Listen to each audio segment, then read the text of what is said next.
Eh bien salut tout le monde, c'est AZK, bienvenue pour ce DeFi Actu du 6 novembre 2024, j'espère que vous allez bien. Aujourd'hui c'est le grand jour normalement aux États-Unis. Vous êtes censé savoir qui est le nouveau président, le futur président des États-Unis.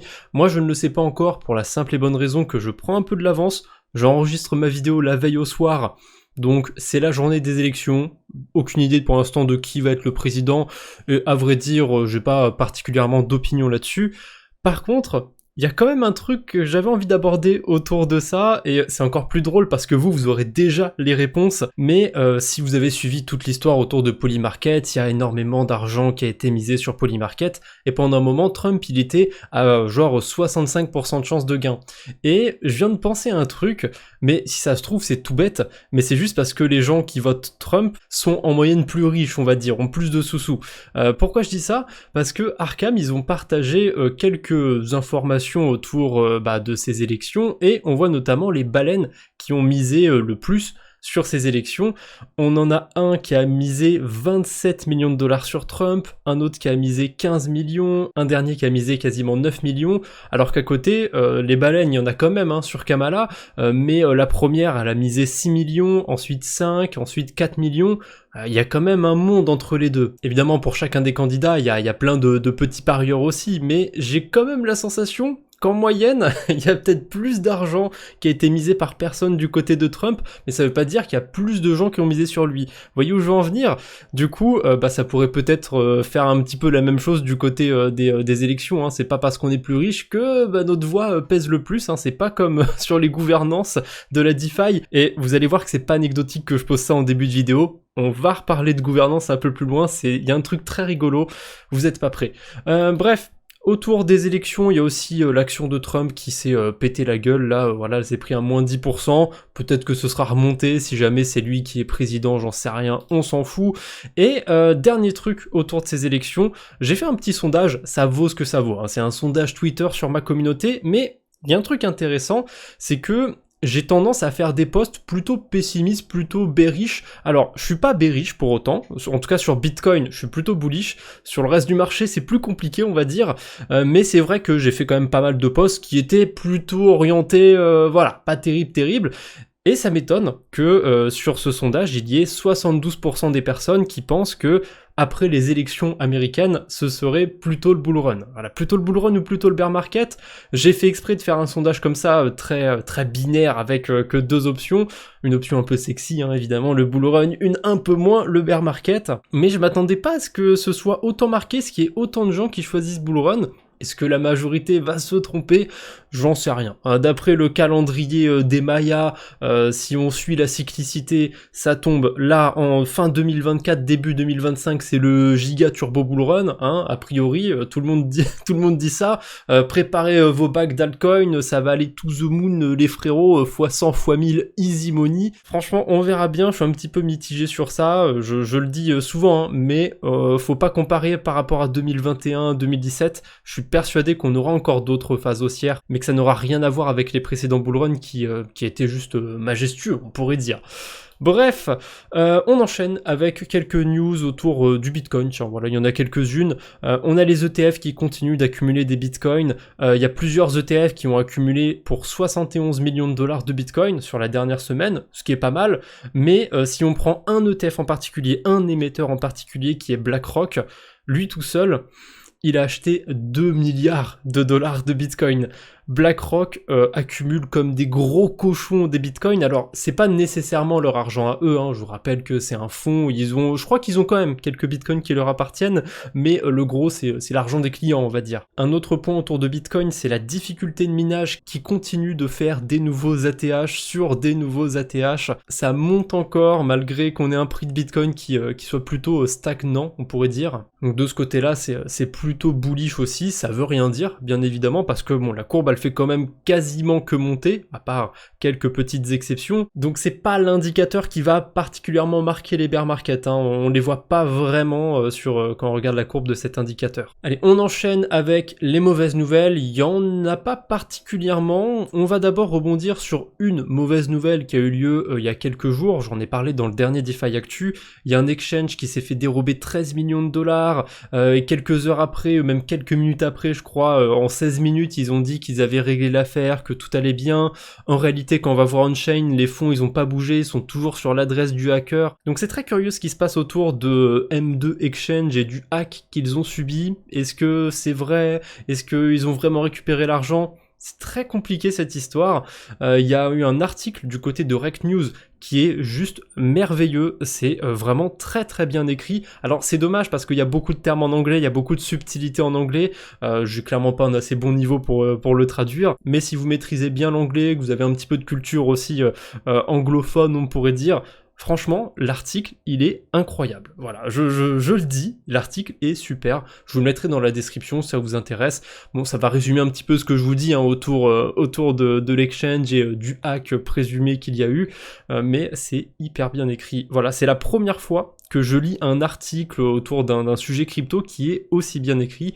Ça me tenait à cœur du coup de le partager. C'est la seule mauvaise nouvelle que j'avais pour aujourd'hui, hein. Vous voyez, il n'y avait pas non plus grand chose. Donc on enchaîne avec les levées de fonds, et c'est un peu comme les mauvaises nouvelles, je trouve qu'il n'y a pas grand chose à se mettre sous la dent, mais j'ai quand même trouvé quelques trucs sympathiques, à commencer par Fragmetric, un protocole de liquid restaking sur Solana. Je sais qu'on a déjà un protocole de restaking qui s'appelle SolLayer, peut-être qu'on en a d'autres. Donc, hein, avoir un protocole qui vient par-dessus, ça me choque pas particulièrement, on a beaucoup eu ça sur Ethereum, donc curieux de voir ce que ça pourrait donner sur Solana. Là, on a une levée de fonds qui est très bizarre, on a Chroma qui a reçu un grant, donc qui a reçu des sous, de la part de ZK Candy. Et ZK Candy, a priori, c'est une blockchain de gaming qui est incubée par ZK Sync. Et c'est très curieux parce que Chroma, c'est une blockchain sur la superchain, donc c'est une blockchain sur l'écosystème d'Optimism. Et le problème, c'est que ZK Sync, c'est un concurrent d'Optimism. Donc pourquoi ils ont foutu des sous sur une blockchain d'Optimism? C'est un peu curieux. Pour l'instant, j'en sais pas plus que ça. Mais j'espère que j'aurai l'information de pourquoi ils ont foutu des sous sur Chroma, parce que je trouve ça très curieux. Si vous avez des idées, d'ailleurs, dites-le moi en commentaire. Je connais pas plus que ça ZK Candy ou Chroma, donc ça m'étonne un petit peu de voir un écosystème de ZK Sync qui fout des sous sur Optimism. C'est comme si Arbitrum filait des sous à Optimism ou inversement. Ça n'a pas trop de sens, je trouve. On a Phi qui lève des fonds, on sait pas combien, ça n'a pas été partagé. J'ai vu qu'il y a pas longtemps, ils ont lancé une nouvelle version. Pour rappel, avant, ça s'appelait Philand, et c'était une sorte... ça ressemblait un petit peu à Layer 3. Il y avait un système de quête, si on avait fait certaines activités on-chain, on pouvait aller minter des sortes de statuts, et on avait une sorte de bac à sable, où on pouvait exposer nos statuts et tout. Franchement, c'était sympathique, et ils ont complètement détruit cet aspect-là de leur protocole. Maintenant, on dirait une sorte de Zora un petit peu pété. J'ai pas plus creusé que ça, mais ça m'inspire pas du tout. Donc je suppose qu'ils ont levé des fonds pour voilà, financer un petit peu leur renaissance, on pourrait dire, leur nouvelle version. Je suis pas fan, c'est pas pour moi, je pense, cette nouvelle version de Phi, mais si vous aimez bien Zora, si vous aimez bien faire des mints à la con, allez, jetez un œil du côté de Phi, peut-être que ça pourrait vous intéresser, mais moi, malheureusement, j'aimais bien la première version du protocole. Dommage que ça ait pas particulièrement marché, hein, sinon il serait pas parti sur autre chose.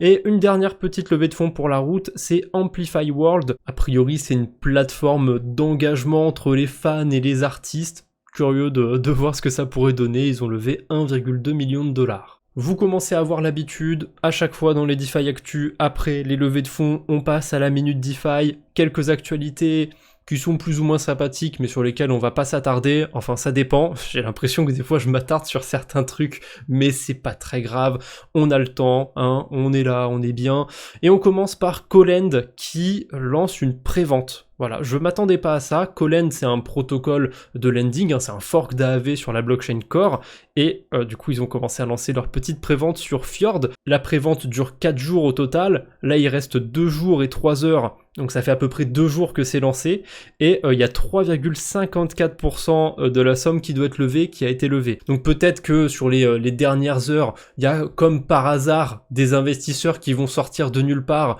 et mettre des paquets de 10 000 $ sur le projet, ça m'étonnerait pas, mais pour l'instant, c'est clairement un bid, hein, on peut le dire, du côté de Colend. Après, c'est pas très étonnant. Qui aurait envie d'acheter un token d'un fork d'AAV un peu pété qui a juste comme ajout de faire gagner des points? Je pense pas qu'il y ait grand monde honnêtement qui a envie de faire ça. Donc je passe mon tour, mais je garde quand même un œil dessus parce que voilà, j'ai quelques cryptos sur Colend, il y a des rendements sympathiques, et j'en ai fait une enquête il y a pas très longtemps, et du coup on reparlera de cette levée quand elle sera terminée. Est-ce qu'ils vont réussir à atteindre leur objectif ou pas?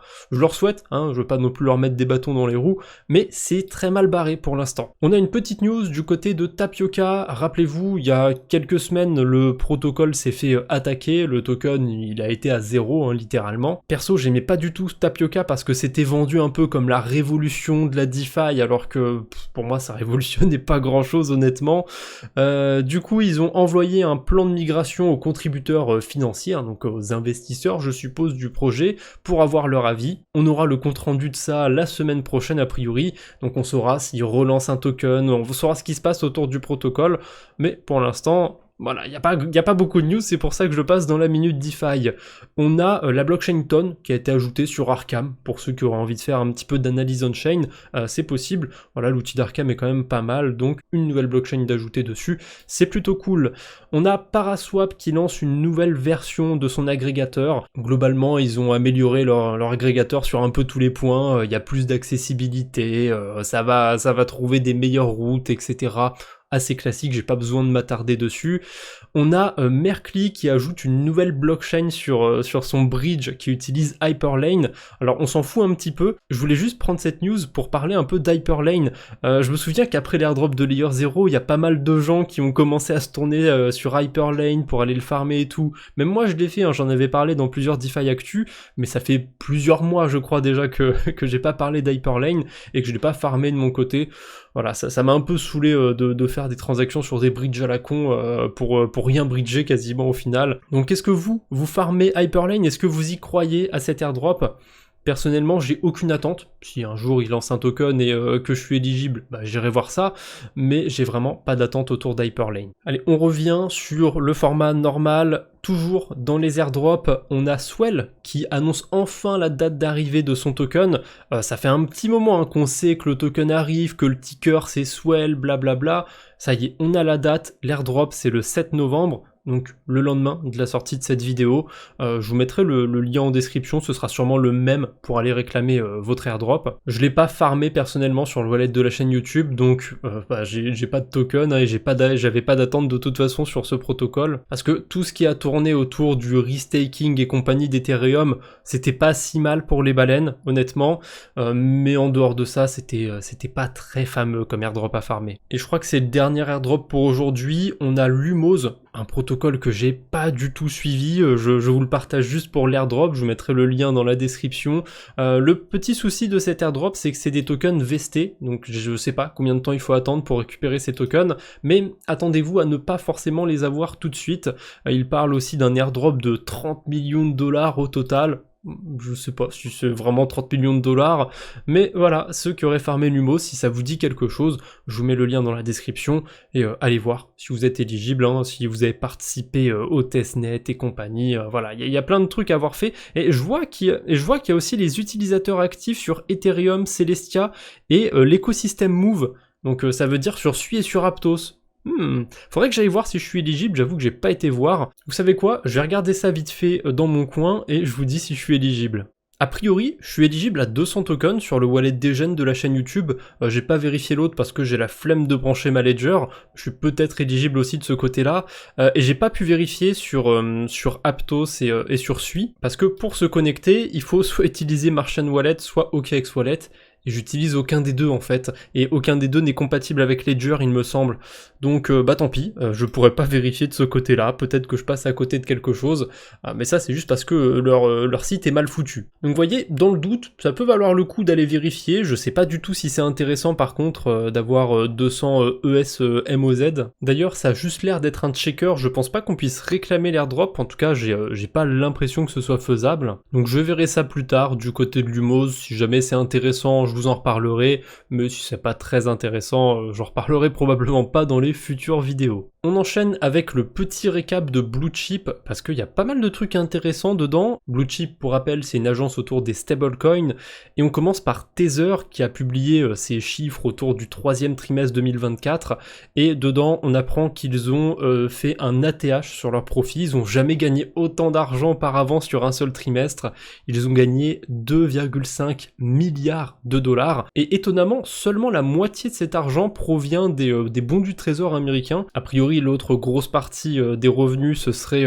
par rapport à l'appréciation de l'or, parce que pour ceux qui ne le savent pas, Tether, ça fait un petit moment qu'ils ont commencé à se diversifier, et dans le backing de l'USDT, il y a du Bitcoin, il y a de l'or, il y a pas mal de trucs, mais pour l'instant, ça se porte plutôt bien, puisqu'ils ont 125 milliards d'assets qui backent 119 milliards d'USDT. Donc ils sont plutôt larges, ils ont 102 milliards a priori dans des bons du trésor américain, enfin c'est complètement fou comment Tether est énorme. Ensuite on a une autre entreprise de stablecoin qui s'appelle Paxos et qui lance un stablecoin qui s'appelle Global Dollar, USDG. Alors a priori c'est un stablecoin qui va être fait pour des investisseurs institutionnels de ce que j'ai compris, donc on s'en fout un petit peu, et c'est issu au Singapour. Et le dernier truc qui m'intéresse sur ce récap de Bluechip, c'est autour de la gouvernance de Sky Ecosystem, anciennement MakerDAO. J'en ai parlé il y a pas très longtemps. Il me semble qu'au début, il y avait une envie du CEO, je crois, de Maker, de faire un poste de gouvernance pour demander aux gens si vous voulez garder le nouveau nom de Maker, si vous voulez revenir justement sur l'ancienne marque, etc.,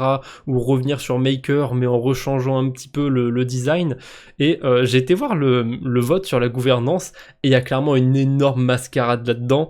Il y a pour l'instant 91% de votes pour on garde Sky comme branding, c'est super, et 9% de votes pour on revient sur l'ancien branding, sur Maker. Sauf qu'il y a une adresse à elle toute seule qui pèse 83% du vote. Autant vous dire que c'est difficile d'avoir quelque chose de très démocratique là-dedans, avec une adresse qui pèse autant. Et d'ailleurs, le nom de cette adresse, c'est Julia Chang. J'ai trouvé personne qui s'appelle Julia Chang et qui travaille ou qui travaillait pour MakerDAO. Par contre, Julia, c'est peut-être une abréviation pour Jocelyne. Et Jocelyne Chang, étonnamment, c'est une ancienne employée de MakerDAO. Donc bon, c'est quand même curieux. En plus, elle habite à Dubaï, hein, voilà, ça colle. Quelqu'un à Dubaï qui est dans la crypto, on est bon, hein, c'est évident. Bon, voilà, elle a voté avec 15 000 makers, enfin 15 000 en pouvoir de vote, parce que j'ai été voir, ils sont pas sur l'adresse avec lesquelles elle a voté, donc je suppose qu'elle a procuration sur une adresse qui détient 15 000 makers. Mais voilà, c'est complètement débile en fait. Il y a une adresse qui a 83% du vote, certes c'est pas terminé, il reste encore 2 jours à peu près, mais quand même, c'est complètement absurde. Si on retire cette adresse qui a 83% de vote, en fait, il y a un tout petit peu plus de votes pour revenir à l'ancien branding à Maker. Donc j'ai l'impression que la communauté a plus envie de revenir en arrière, de revenir sur l'ancien branding. Mais bon, c'est comme ça, voilà, j'ai l'impression que Maker, ils ont décidé que ce soit Sky, et qu'ils font comme s'il y avait une vraie gouvernance. Ça me rappelle un petit peu Arbitrum, qui au tout début, quand leur token avait été lancé, ils avaient demandé à leur communauté, est-ce qu'on a le droit de vendre des tokens? La communauté avait dit non. Arbitrum, ils ont fait, bon, bah on va en vendre quand même un petit peu, hein, voilà. À quoi ça sert, en fait, de faire des votes de gouvernance si c'est pour pas écouter les gens, ou si c'est pour pipoter les votes de gouvernance? Bref, c'est ça le problème en fait avec la gouvernance sur la DeFi, c'est que contrairement aux élections présidentielles américaines, où peu importe que vous soyez riche ou que vous soyez pauvre, une voix c'est une voix, elles ont toutes le même poids. Là, le problème sur la DeFi, c'est que si vous avez 1000 tokens ou si vous avez un token, bah votre voix, elle va pas peser pareil. Et ça, c'est dommage. Je pense qu'il y a moyen de trouver des mécanismes où peut-être on peut pondérer. Peut-être que si vous avez 1000 tokens, vous allez pas avoir 1000 fois plus de voix que quelqu'un, mais peut-être 10 fois plus ou une connerie comme ça. Je suis sûr qu'il y a moyen de trouver des systèmes qui sont différents, des systèmes traditionnels, on pourrait dire, mais qui sont pas aussi abusés que ce qui peut se passer sur Maker, par exemple, ou sur Sky. En tout cas, pour l'instant, l'aspect décentralisé sur la DeFi, voilà, c'est plus une blague qu'autre chose. Je veux pas faire mon Bitcoin maximaliste, hein, j'adore la DeFi, mais c'est vrai qu'elle porte plutôt mal son nom, on va pas se mentir. Bref, en parlant de DeFi, un petit point sur Swiland, ils ont lancé il y a pas très longtemps un protocole de liquid staking, et du coup, les rewards qu'ils distribuent vont être distribués dans leur token de liquid staking. Voilà, au lieu de récupérer des tokens SUI, vous allez avoir des SUI, c'est assez classique, hein. Tous les protocoles de lending, ou quasiment tous les protocoles de lending, vous proposent des rewards comme ça en SUI staké directement. Et un autre truc autour de Swiland, ils ont une collection de NFT associés, et c'est devenu la collection la plus valorisée sur la blockchain SUI. Donc il y a encore un peu de hype a priori sur cet écosystème, parce que pour qu'il y ait des gens qui aillent spéculer sur la collection de NFT d'un protocole, c'est qu'il y a quand même un petit peu d'envie sur SUI. Je sais pas si c'est le meilleur moment justement pour investir sur ces NFT ou pour farmer comme un porc sur SUI. À mon avis, c'est plutôt des indices comme quoi il faut se méfier, il faut prendre un peu de recul. Et j'ai pas du tout suivi le truc, mais il y a plusieurs abonnés qui me l'ont remonté. Mais Swiland, ils avaient fait des carabistouilles autour de leur Swiland capsule. On le voit d'ailleurs sur le screenshot, c'est la 5e plus grosse collection de NFT sur SUI. Et je sais plus ce qui était reproché à cette collection. Je crois que c'était des mints absurdes, que ça coûtait cher, etc. Bref, je suis resté loin de ça et je pense que j'ai bien fait de rester loin de tout ça. Une petite page drama avant de terminer cette vidéo, ça fait plaisir. Tout a commencé par Brian Armstrong, donc le CEO de Coinbase, qui a assuré que Coinbase ne facturait aucun frais de listing, et sous son poste, on a André Cronje, donc le gars qui est le fondateur de Phantom, hein, le gars qui est derrière Phantom et plein de protocoles comme Yearn Finance et compagnie. Lui, il dit que Coinbase avait réclamé une fois 300 millions de dollars pour pouvoir lister le token Phantom, et qu'ensuite ils ont demandé 50 millions, 30 millions et plus récemment 60 millions de dollars. Donc a priori ils sont encore intéressés pour lister le token Phantom, mais faut passer à la caisse les gars, allez. Je savais même pas que le token Phantom n'était pas listé sur Coinbase d'ailleurs. Bon, du coup je comprends pourquoi hein, il est pas listé, mais c'est assez marrant, il y a eu un petit peu de drama, voilà. Peut-être que Phantom finira par être listé sur Coinbase, peut-être que ça plaît pas à Brian Armstrong que Phantom utilise les mêmes couleurs, hein, le bleu et le blanc comme ça, j'en sais rien, mais voilà, c'était le petit drama de la semaine sur les cryptos. Allez, pour terminer, c'est pas vraiment un mème du jour, c'est une vidéo complètement random, qui a rien à voir avec ce que je fais d'habitude, mais pour ceux qui sont sur Discord, j'en ai déjà parlé, hein, j'ai une autre chaîne où je parle un peu de jeux vidéo, c'est une chaîne que j'ai depuis très longtemps, hein. Dessus il y a des vidéos qui datent de plusieurs années, je faisais ça avant de parler de DeFi, et récemment, depuis quelques mois, je me suis remis à faire du contenu sur cette chaîne, et j'ai sorti une vidéo sur Black Ops 2, voilà, pour ceux qui sont nostalgiques de ce Call of Duty, j'ai fait une vidéo sur un challenge sur le mode zombie, et elle a atteint plus de 3000 vues, je m'attendais pas du tout à ça. Du coup, c'est pas vraiment un mème du jour pour terminer cette vidéo, c'est plus un fun fact, et si ça vous intéresse de découvrir cette autre chaîne que j'ai, de me voir sous un autre angle, eh ben je vous mettrai le lien de la vidéo dans la description, comme ça vous pourrez faire vos petits curieux et aller voir ce que je fais en dehors de cette chaîne YouTube. Bref, je ne vous embête pas plus pour aujourd'hui, j'espère que ce petit programme vous a plu, on se retrouve bientôt j'espère, d'ici là portez-vous bien, salut tout le monde.